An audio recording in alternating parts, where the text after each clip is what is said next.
I think that you, as a gamer and as a former professional gaming journalist, disgraced. Griffin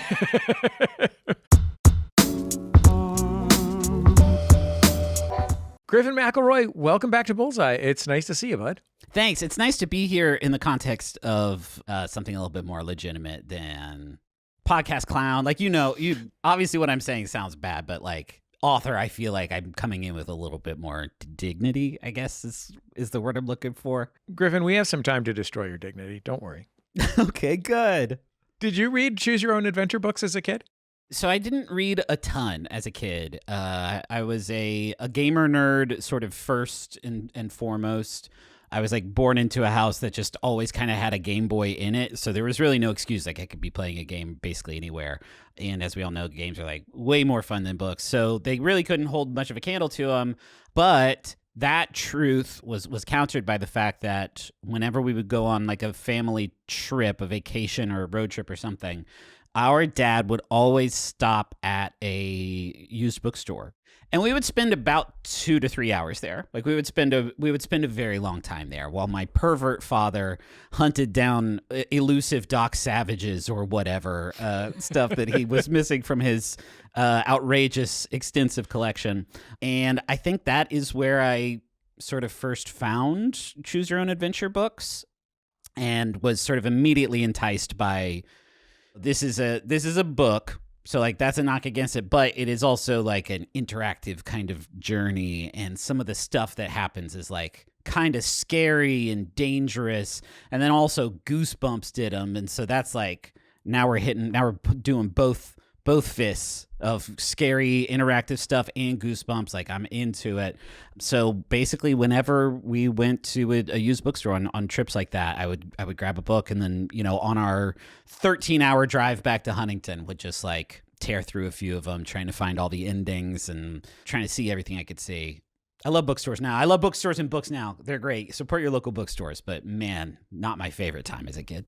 I think that you, as a gamer and as a former professional gaming journalist, disgraced,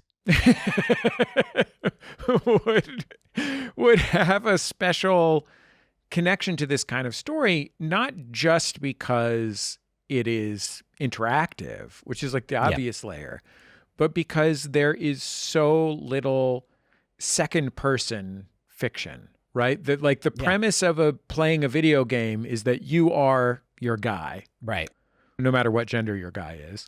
And that is also the premise of the Choose Your Own Adventure book, that this is a book that is about you, and the choices you make, which, is not like Moby Dick or whatever, No, but this was like the first kind of like long form sort of prose book that I've ever written. The Adventure Zone graphic novels, the 7 of those that we did, was a lot of writing, but it was all, graphic novel writing, which is like entirely a different thing. When you're doing a graphic novel, for the most part, you're not describing things that much. It's purely sort of dialogue. So it's like a totally different thing.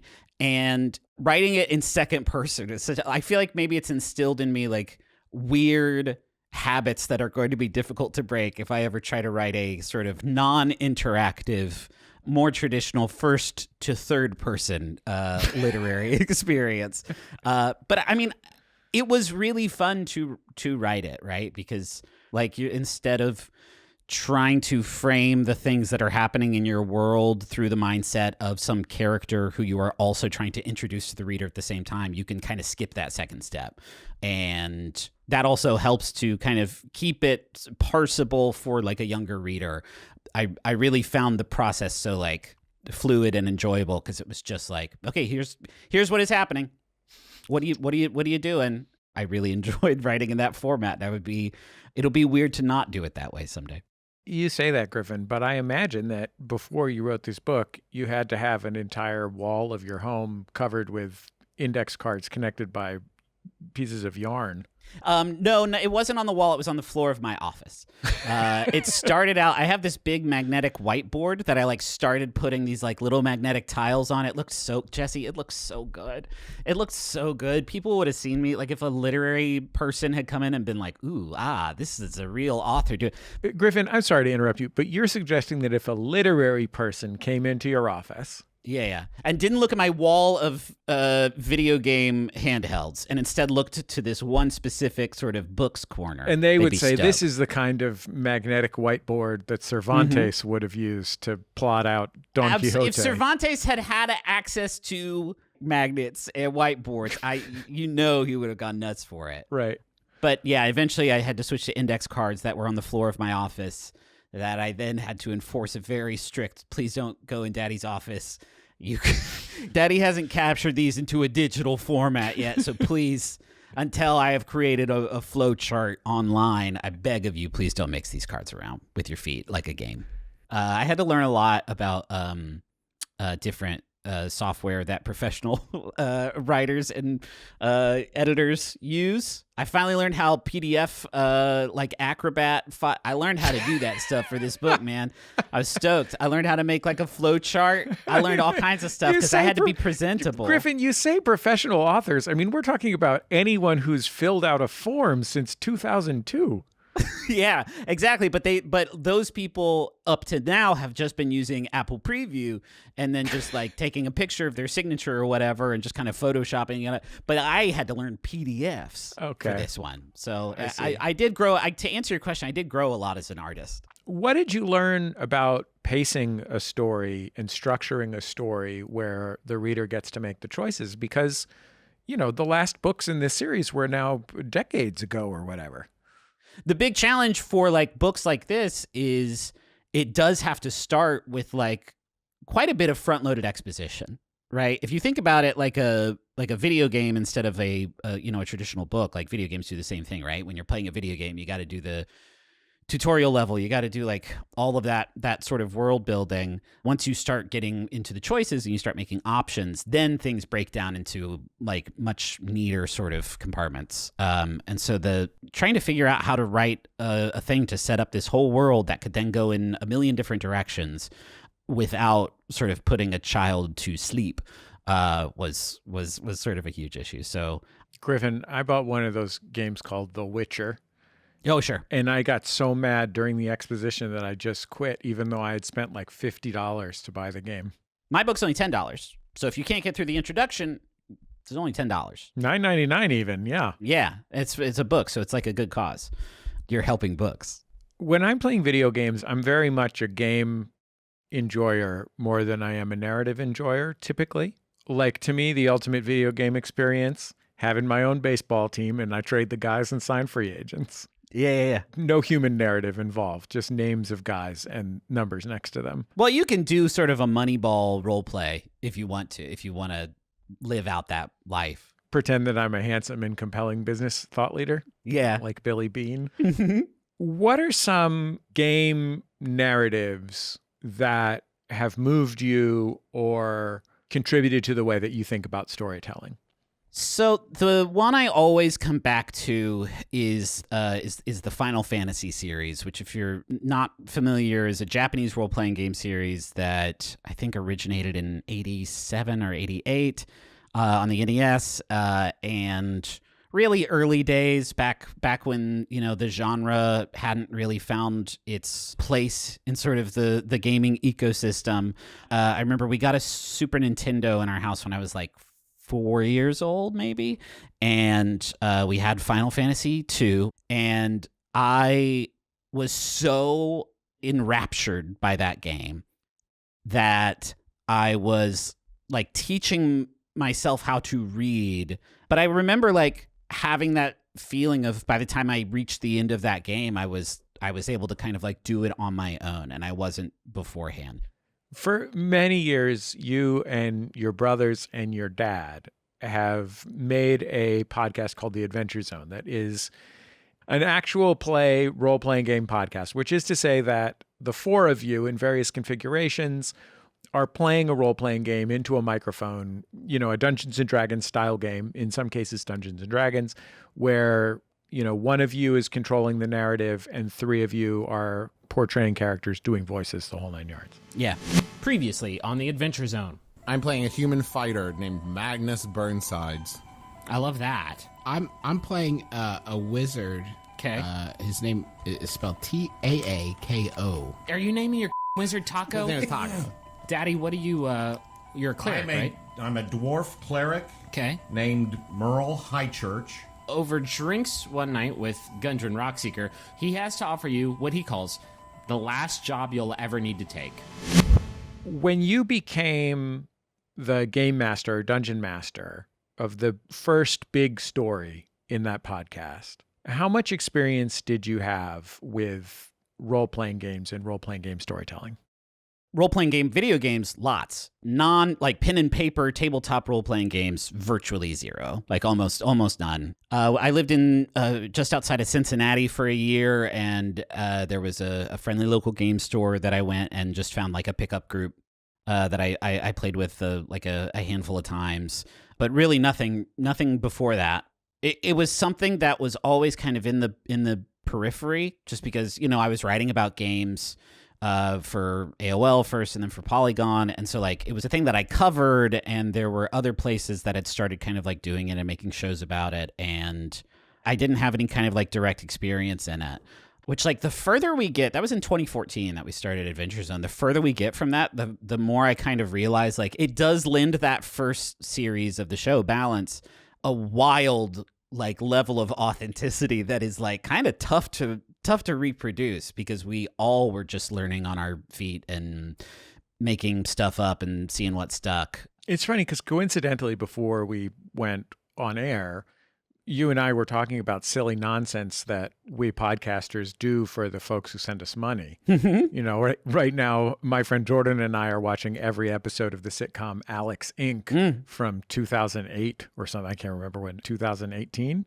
Call it 2000. It could be either one of those, and that speaks to the kind of eternally sort of relevant nature of that Zach Braff television program. And what I remember about the Adventure Zone, which started in a form like that, was just how much of a goof it was.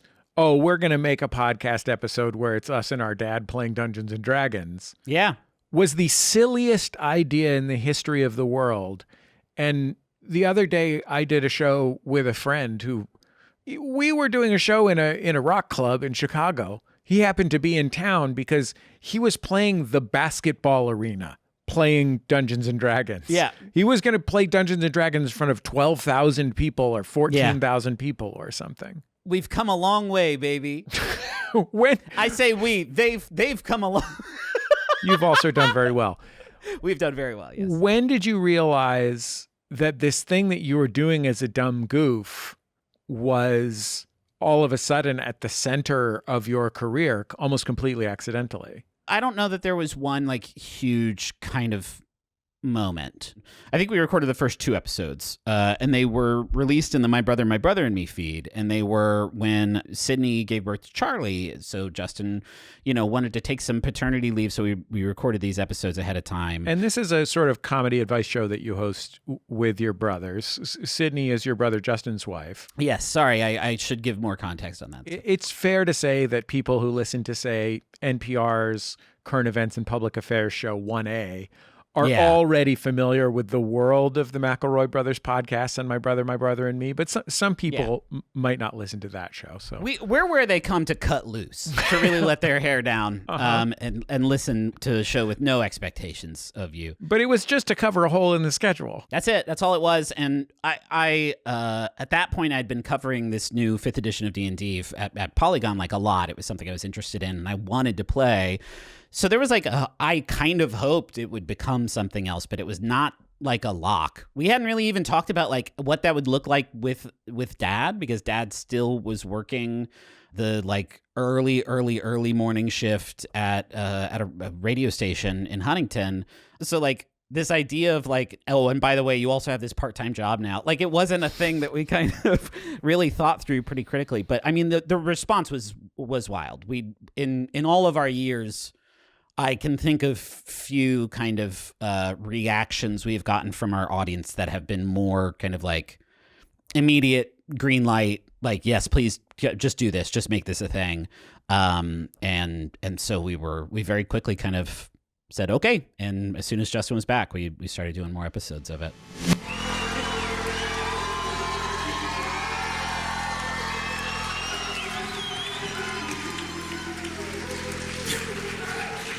We're just going to play Dungeons and Dragons, right? right. You've heard the show, right? You guys, That was the loudest thing I've ever heard in my entire life. these costumes are wonderful, and thank you, boys, for the hard work that went into them. I did, this is a fun story, just have to help Dad change into his costume backstage, which was a horrifying look into the future. I remember in the office one day at Maximum Fun, the company that I used to own that distributes these podcasts, my then colleague Lindsay just casually mentioning to me 9 months into the Adventure Zone or something, how many people were listening to it. Yeah. And I think it was already more than your other very popular show. And Yeah. I could not believe it. Like I had just checked in 2 months previously, or it was like doubling every week or something. That must have been very exciting, of course, but also given that you were all making it up as you went along. Yeah. This was a story that had begun with literally the like piece of paper, the booklet that comes with Dungeons and Dragons. The Lost Mines of Phandelver, which comes with the starter kit. Yeah, that was just out of the book for the first 2 episodes before we kind of went way off script immediately. And then you realize, oh, wow, this is at the center of my creative life. And I have no idea what I'm doing. Right. But that was also like, it was the most exciting time of my sort of like creative career. And like, I still live a very like satisfying, like creative life where I feel empowered to like do what the book Stowaway is like an example of that. Right. Like, I mean, I am very fortunate that we have the podcasts and the shows and the things that, you know, support us financially, that when an opportunity comes where I can do something that just sounds cool, like write a choose your own adventure book, I'm able to do that. Right. Like that. But this was a whole different thing. This was, Justin describes it as like, you're driving a car and it just starts to fly out of nowhere. Like it felt very much that way, where we were very out of our depth. There is a certain thoughtfulness that the job of dungeon master, or just the job of anyone telling stories that wants to be inclusive and doesn't want to kind of like fall prey to, you know, various kind of like harmful tropes. Like these were things that, as 4 cisgender white dudes, like we had never really tackled before. I'd never really even thought of before. And so a lot of that then sort of turned into like the audience saying like, hey, I love the show and, you know, it means a lot to me. But this one sort of story that you did, here's why it's like traditionally in the past has been kind of a tropey thing that's been, and we all really tried our best to sort of take that stuff to heart. I started doing music for the show, which like I had never really messed around with before, but I realized one day that I could connect my Rock Band 3 keyboard controller to my PC and then use it as a MIDI controller. There's nothing really else in my career now that kind of looks like that, where it's like, oh, and I can just like start doing this entire other discipline and put it on the pizza, and I have infinite time and 0 kids. I'm going to just stay up until 1 a.m. writing this thing or it was such a singular time in our sort of like creative life.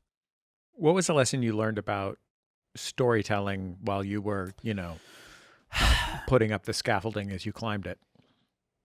A lot of the lessons that the first season of the show, the Adventure Zone Balance, which is still like the biggest thing we have done by far, those lessons are things we are still kind of like learning, right? A lot of that stuff has come in the debrief, and a lot of it is like turning the stuff that people like about your work, or the dynamic that you have with your family, who in this case are the co-hosts of the podcast, turning that sort of organically into an emotionally resonant story, whether it is like comedy or going for like a sort of deeper sort of emotional strain, is a thing that like I don't know if I understood at the time kind of how we were doing it, what we were doing.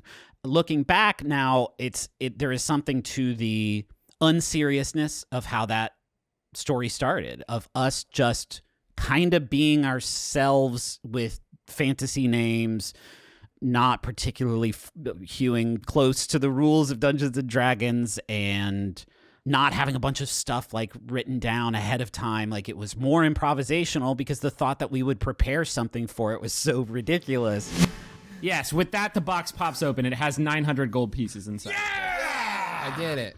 Way to persevere. We can't take these. Nope, totally can. No, Listen. I keep staring at Taco. No, listen. I don't blink. We're literally stopping a bank robbery. I keep staring at Taco. Just because you found money in a bank doesn't mean that you could just take it with you. I put the money in the bag for staring. safekeeping. Great. I grabbed some chairs. Like, I grabbed furniture. Why are we looting? This isn't a dungeon. People do business here. That has been the format of like all of our best sort of like creative output. It's such a tricky kind of like balancing act to do that and not be like underprepared or have the thing feel like super sloppy. But that is the thing that we learned. It is rarely like super duper helpful, but it's nice to have sort of the guideline of like, this when we're firing on all cylinders, it looks like this. It starts like this, and then we turn it into something from there. We can't start sort of at that level. If you compare My Brother and Me, the sort of comedy advice show that you hosted before the Adventure Zone and continue to host, that show had a format that was pretty recognizable. It fit within the idea of, oh, this is what a radio show is like. You know, maybe it's a little like Car Talk or something like that. Right. And the three of you are brothers. That gives the audience a kind of good, warm feeling about your relationship. But I think as soon as you added both your dad and a narrative element and a character element, it became a much richer text for people. And it became a world that they wanted to visit. And that world that they wanted to visit was not just the fictional world, but also the real life world, you know, the human beings who made it. Yeah. What was it like to suddenly go from like having fans to having people for whom the narrative of your life was meaningful? It was immensely overwhelming. It was immensely overwhelming in a way that was like exciting, but also like terrifying. You know, going from My Brother and Me, which like after 10 episodes, we were like, this is the format of this thing. Like this thing works, and we don't want to like rest on our laurels or anything like that, but like we kind of know what to expect from this thing. To, you know, at one point, the Adventure Zone was like the #1 like searched topic on Tumblr. Like there was a fandom for this thing that exceeded both in scale and like intensity. And it scared me a lot. It freaked me out pretty bad. Partially because I struggle with imposter syndrome a lot, right? And I was not under any sort of impression that I was some great storyteller or some great like composer when I was like writing basically cell phone jingles in a garage band and then putting them in sort of emotional moments during the podcast. And so like when lots of people started to watch that, I was like, uh-oh, I better get good at this. Like really, like it got in my head a bit. At the same time that was happening was also sort of when Gamergate was really boiling over on the other side of my career, when I was still working at Polygon and getting doxxed from that a couple times. Like obviously way on the other end of the spectrum, right? But it was Gamergate, for folks who don't know or don't remember, was a sort of precursor to what became the alt-right that emerged from the world of video games, and especially from some of the like more insular worlds of video game fandom that was obsessed with the idea that video game journalism, of which you were a member, right, was like biased, and that they didn't have the word woke back then yet, but if they had, that they would have like, I'm sure, really enjoyed tossing that one around. But yeah, this was a thing that started in the world of video game journalism where you worked, and was truly the predecessor to the growth of the alt-right, to right-wing conspiracy theories that have really changed the world over the last 10 or 12 years. I'm in no way comparing like our fandom exploding and because like the truth is the things that I learned about storytelling and just honestly just being like a thoughtful human being truly changed me as a person. There was just a certain amount of like, I don't know how to handle this amount of attention. I don't know how to handle, like, the scrutiny over here is great because it's like feedback that is truly changing the way that I'm able to sort of like tell stories, and that's amazing. And the scrutiny that's over here is like, you only gave that game a 8.5 because it had a woman in it, or so, like, wildly like completely different. That was about when I started, like, that's when I started doing therapy and got medicated as an adult. And I'm glad that to be sort of on the other side of that, all things considered. I mean, I'll tell you this, Griffin. Like, there is this part of me in my own public life where, for example, I have 2 transgender children for whom I've publicly advocated. And, like, occasionally nut bar transphobes will start talking about me online. You know, I mean, I'd rather they didn't. Yeah. But it doesn't bother me that much. Yeah. When I, as a person who has tried really hard to make my dumb art positive for the world and sensitive and considerate of others, which I know you have as well, catch it from people who are accusing me of not being sensitive or not making the world better or whatever, that gets me way, way, way worse. Sure. Even when those people are being reasonable, which they're not always. Yeah.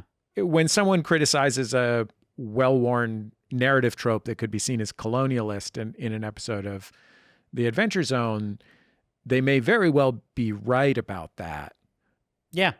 It also can be much more difficult to process than somebody just saying you're a, you know. Way more. Absolutely. I mean, I was a white dude in the games industry, so I don't want to make it sound like I was catching an outsized amount of flack, because I didn't. I definitely did get some, but like I definitely worked with people who got it much, much, much worse. But it was the people who I had disappointed that was sort of the most kind of affecting. And in almost every case, it was like, well, this is a thing I didn't even know it existed. I didn't know about sort of burying your gaze being sort of a prevalent, constant trope in fiction storytelling. There are things that I just had never even heard of before that now I've learned about that, and I can try and be more thoughtful. But there is also a signal to noise ratio in kind of bad faith arguments and conversations that, like, I don't know, trying to figure out what was coming out from people who were fans of the work and wanted it to be better and wanted us to be better, versus, you know, maybe people who, like, that's not their first sort of priority.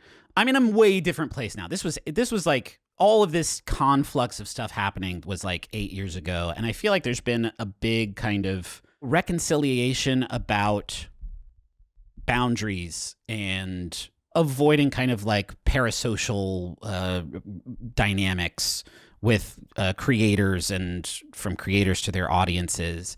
And like it's a totally different sort of ball game now. You make the Adventure Zone with your 2 brothers and your dad. How much of your childhood was your dad a single parent? So my mom died when I was 18 years old. So I technically there was no part of my childhood, but it was like a month after I turned 18. So it was pretty my earliest possible adulthood. He was a single dad, I guess. How did that and your mother's illness change your relationship with your dad? It changed it completely.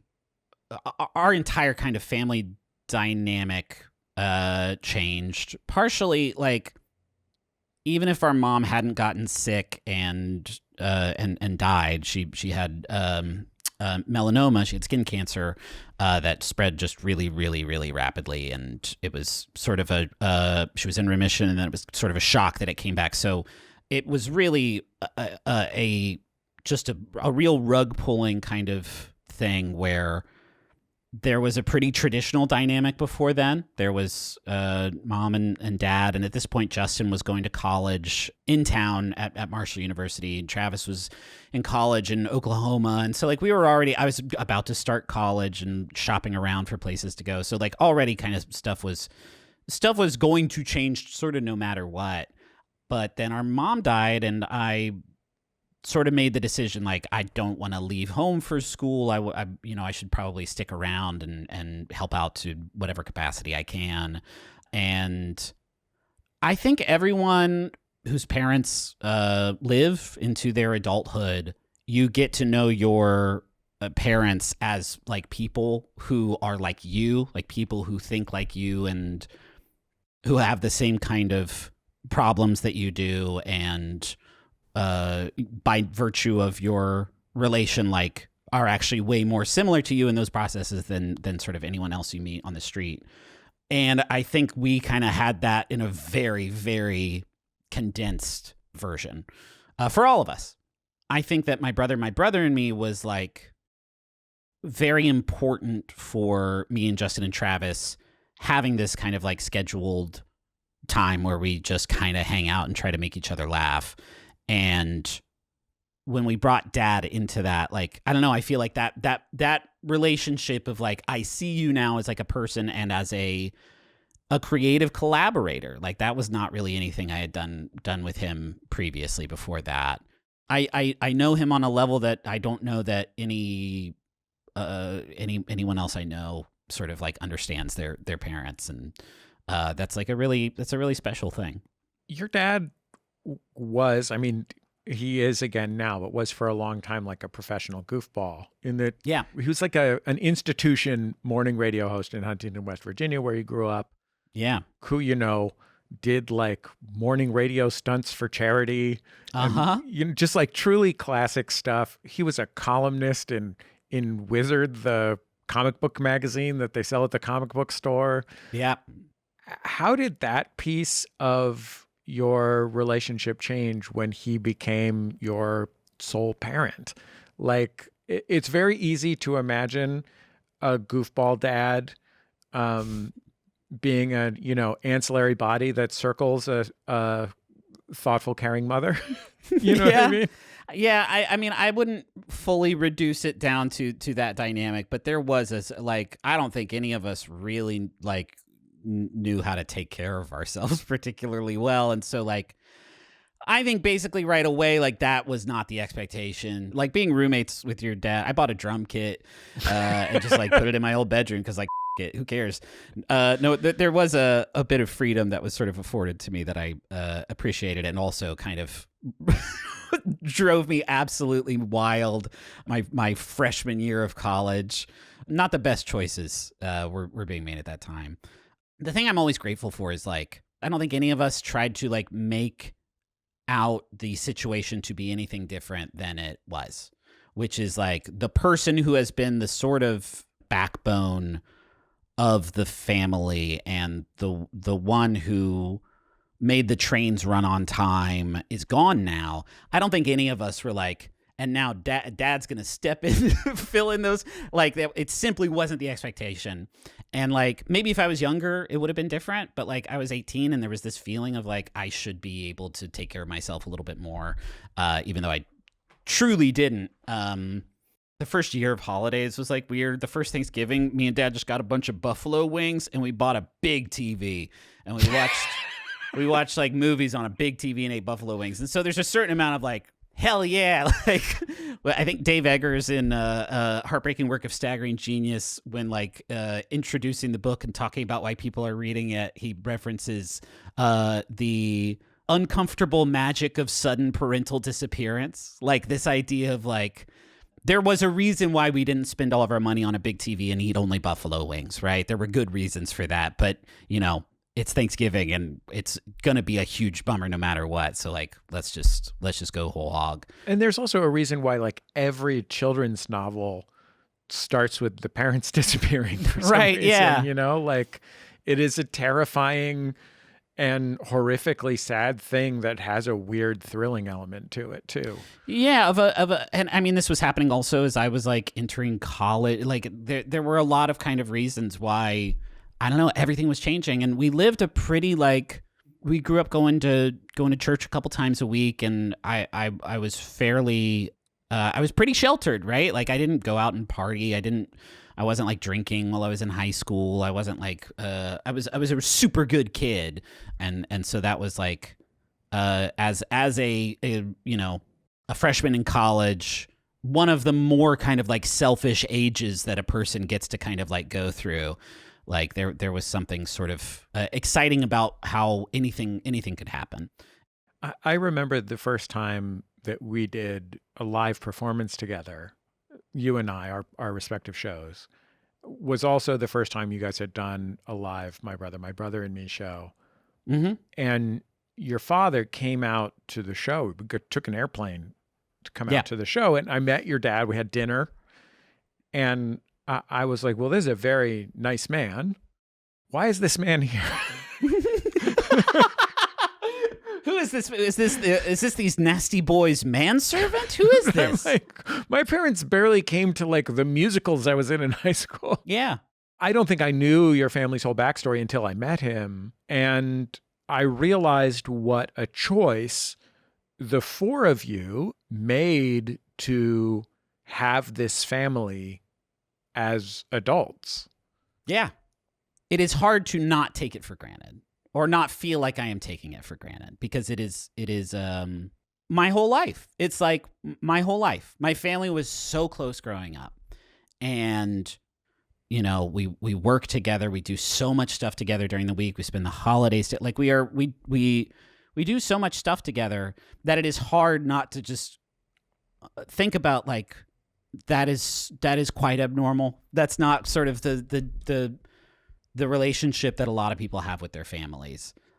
But every time I do kind of have that thought, like I am so immensely grateful for it, because it's a rare thing. It's a rare thing to start doing. It's a rare thing to continue doing for 16 years. Like I feel very grateful and very sort of like cognizant of the fact that a lot of people don't talk to any of their family. Like there's so many other ways that this could go down. There are so many other sort of ways we could have come out of the other side of our mom dying that would be completely different. And I don't know, as I get older and as my kids get older, like the more sort of just stone cold astonished and grateful I feel that things sort of have worked out in the way that they have. What's it like for you to be in business with your siblings and know that to some extent this is an almost for life choice you have made? Yeah. Because the odds that all three of you will want to bail on it at the same time are so low. Right. A lot of people sort of frame that question as like, how do you solve for this problem, right? Where like I think of it as, we started doing this podcast every week in 2010, and now all of a sudden I'm talking to my brothers every week. This was a time for the three of us to sit down and like have a Skype call that we recorded and released as content, sure, but like I'm still talking to my family, every week, and now just like basically every day. And how do you manage to keep that going on the professional side of things? Like, I would say sort of the basic kind of answer is like, we truly, genuinely enjoy each other's company. Like, I love hanging out with my brothers. I love hanging out with my dad. I love doing shows with my wife. I love spending time with them. Like, I truly do. But also, I don't know, because we are in business together, because we have even more reason to sort of like communicate well and hear each other out and be kind of like patient and thoughtful and not sort of pigheaded about our disagreements. Like it has doubled the stakes in so many ways, but like I feel like time and time again, whenever there have been like moments of friction or whatever, we've been sort of eager to figure it out so we can like get back to doing what we enjoy doing. it's a tricky thing, but it is also like, it makes it easier to stay in touch with your family when it's also like your job. I spend my working hours trying to make my family laugh, and that's like what I also like to do on my non-work hours. So it's all just such a blessing. Well, Griffin, thank you so much for talking to me. I had such a great time reading your book, or reading most of your book, or reading your book a bunch of times, depending on how you count the number of times that I died and went back. I always say, like, if you can take the accelerated reader test on it at school after you read it, saying, like, I get 13. I don't know if this is like narrow casting, but we had this thing called accelerated reader where you could read a book and then take a quiz, and then you get points, and then you could maybe get like pizza and stuff with those points. If you get to an ending, you can get the accelerated reader points for this. You get the Goodreads credits or whatever. Well, Griffin, I'm so glad to get to talk to you. I'm so glad and proud to get to work with you and your family. It's just a joy of my life. So thanks so much I feel for the taking same time. way, Jesse. I had a great time. Thank you for having me.